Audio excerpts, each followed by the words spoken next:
Good morning. मैं Mrs Sangeeta Jain Samant, associate professor of home science in government college Arai, Ajmer. आज BA home science second year के बच्चों को संक्रमण के माध्यम यानी चैनल्स ऑफ इन्फेक्शन के बारे में बताने जा रही हूँ। ये एक इम्पॉर्टेंट टॉपिक है, सिर्फ कोर्स में है इसलिए नहीं, इसलिए कि ये हमारे दैनिक जीवन से जुड़ा हुआ है। तो चलिए हम बात करते हैं संक्रमण के माध्यम कौन कौन से होते हैं। रोग को प्रसारित करने वाले रोगाणु जल, मिट्टी, गंदी नाली, कूड़े, करकट, मलमूत्र, दूषित खाद्य पदार्थ, पशु, पक्षी व मनुष्य के विभिन्न आंतरिक अंगों इत्यादि में गुणन क्रिया द्वारा अपनी वंश वृद्धि करते हैं तथा उपयुक्त वातावरण तथा माध्यम पाकर ये रोगाणु स्वस्थ व्यक्ति के शरीर में प्रवेश कर जाते हैं और तथा रोग को फैला सकते हैं। तो ये एक सीरियस बात है कि हम जो भी संक्रमण के माध्यम हैं उनके बारे में विस्तृत रूप से जान लें। पहले है मानवीय स्रोत।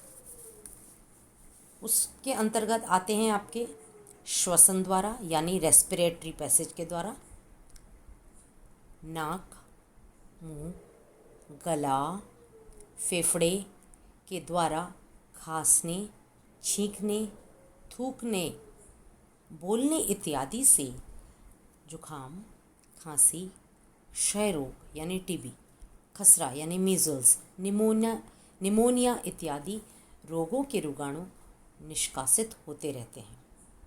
तो यानी कि श्वसन द्वारा जो है, चाहे हम खांसें, चाहे हम छींकें, चाहे हम थूकें, तो इसके द्वारा ये सब रोग होने के चांसेस होते हैं।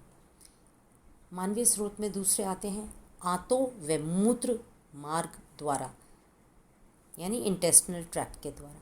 विभिन्न प्रकार के कृमि का निवास स्थान मुख्यतः मनुष्य की छोटी आंत एवं बड़ी आंत में है।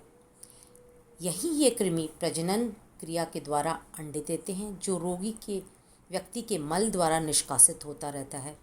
इसी से हैजा यानी कॉलेरा, टाइफॉइड, पेचिश यानी डायरिया, पोलियो इत्यादि के रोगाणु मलमूत्र द्वारा निष्कासित होते रहते हैं। अब तीसरा मानवीय स्रोत है त्वचा द्वारा यानी स्किन के द्वारा। व्रण, फोड़े, फुंसी, खरोंच इत्यादि से विभिन्न प्रकार के रोग फैलते हैं जैसे चेचक, छोटी माता, शीतला, खसरा इत्यादि।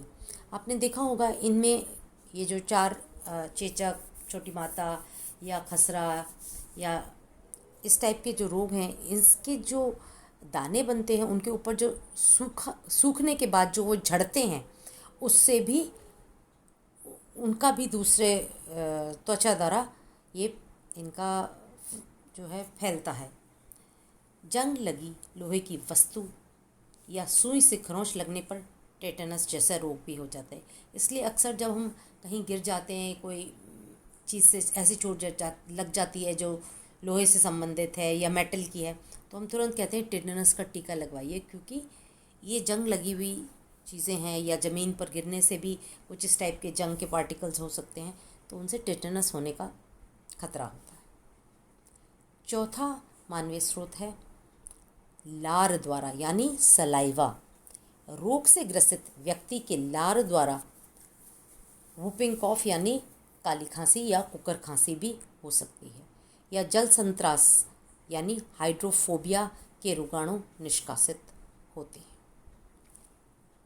नेक्स्ट मानवीय स्रोत है यौन संपर्क द्वारा यानी सेक्सुअल इंटरकोर्स द्वारा।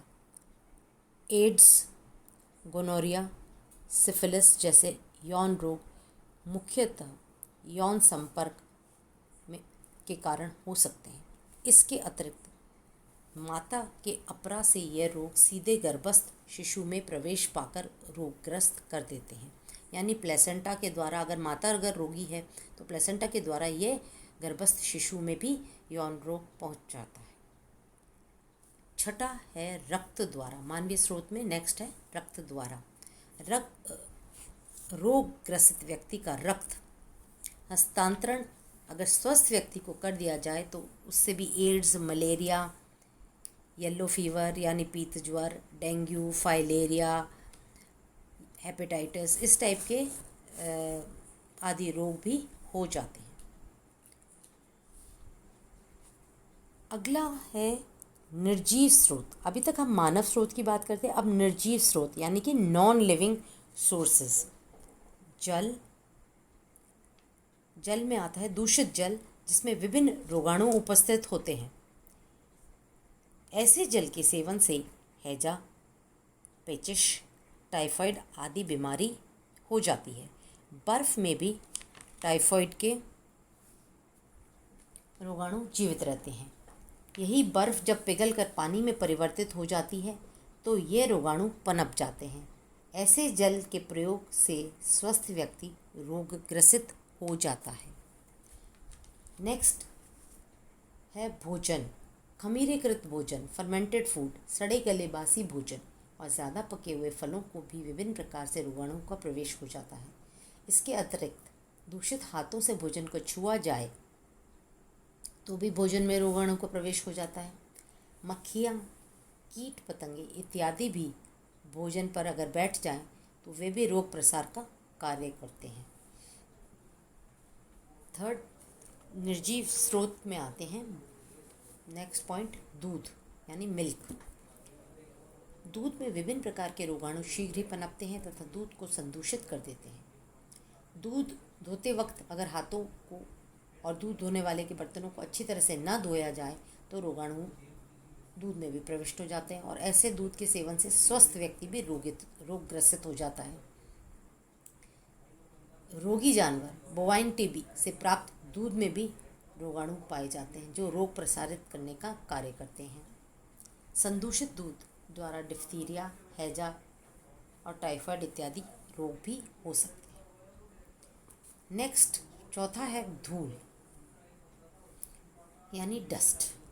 सूखे धूल, ड्राई डस्ट में भी कई प्रकार के रोगाणु पाए जाते हैं जो उड़कर सांस एवं मुंह के द्वारा शरीर में पहुंच जाते हैं और रोग प्रसारित करते हैं। सूखी धूल उड़ उड़कर बिना ढके भोजन, पानी, दूध इत्यादि में चले जाते हैं और उन्हें दूषित करते हैं। ऐसे दूषित भोज्य पदार्थों के सेवन से कई प्रकार के रोग फैलते हैं जैसे टीबी, एंथ्रेक्स, स्ट्रेप्टोकोकाइस इत्यादि के जीवाणु सूखी धूल में कई महीनों तक जीवित रह सकते हैं। नेक्स्ट, पांचवा पॉइंट, हवा, एयर। हवा के द्वारा भी कई प्रकार के रोगाणुओं का प्रसारण होता है। जब गंदी एवं प्रदूषित वायु में एक स्वस्थ व्यक्ति सांस लेता है तो श्वसन मार्ग द्वारा कई प्रकार के रोगाणु जैसे क्षय रोग, काली खांसी, इन्फ्लुएंजा इत्यादि जीवाणु प्रवेश कर जाते हैं और रोग को प्रसारित करते हैं। छठा है दूषित पदार्थ। रोगी के वस्त्र, कंबल, रुमाल, बिस्तर, फर्नीचर, खाने के बर्तन तथा रोगी के द्वारा उपयोग में ली गई अन्य चीज़ों के माध्यम से भी रोग का प्रसार होता है जैसे हैजा, खसरा, जुकाम, फ्लू, खांसी इत्यादि। नेक्स्ट, आपका अभी तक हम बात कर रहे थे निर्जीव स्रोत की। अब हम पराश्रयी जीवों द्वारा कैसे फैलता है। पराश्रयी जीवों द्वारा यानी मक्खी, पैरासाइट्स इत्यादि द्वारा। तो पहले है मक्खियाँ। मक्खियाँ रोगी व्यक्ति के मलमूत्र, थूक, गंदी नालियों इत्यादि पर बैठकर पैरों द्वारा रोगाणुओं को लाती हैं और यही मक्खियाँ फिर भोजन, दूध, जल, मिठाई इत्यादि पर बैठ जाती हैं। इनके पैरों से ये रोगाणु खाद्य पदार्थों में प्रवेश पा जाते हैं। ऐसे दूषित खाद्य पदार्थ के सेवन करने से स्वस्थ व्यक्ति भी रोगग्रस्त हो जाता है। फिर टाइफॉइड, पेचिश, पोलियो, हैजा, क्षय रोग इत्यादि के रोगाणु मक्खियों द्वारा प्रसारित होते हैं। नेक्स्ट, पराश्रयी जीवों में मच्छर द्वारा यानी मस्कीटोज द्वारा मलेरिया, फाइलेरिया, पीत ज्वर यानी येलो फीवर आदि रोगाणु का प्रसार होता है। तीसरे इसी कैटेगरी के हैं कृमि यानी वर्म। विभिन्न प्रकार के कृमि मनुष्य के शरीर में प्रवेश पाकर रोग फैलाते हैं, जैसे अंकुश कृमि, डोरे कृमि, गोल कृमि आदि। चौथा, पराश्रयी जीव, पैरासिटिक ऑर्गेनिज्म। टाइफस ज्वर, प्लेग, अफ्रीकन टिक ज्वर, मलेरिया इत्यादि के रोगाणु पराश्रयी प्रकृति के जीव होते हैं तथा ये जीव कीड़ों, चूहों, मच्छरों, खटमलों तथा जूं इत्यादि में पाए जाते हैं। जैसे मादा क्यूलेक्स मच्छर के लार में मलेरिया के रोगाणु प्लाज्मोडियम की जातियां पाई जाती हैं। चूहों में प्लेग के रोगाणु होते हैं, जैसे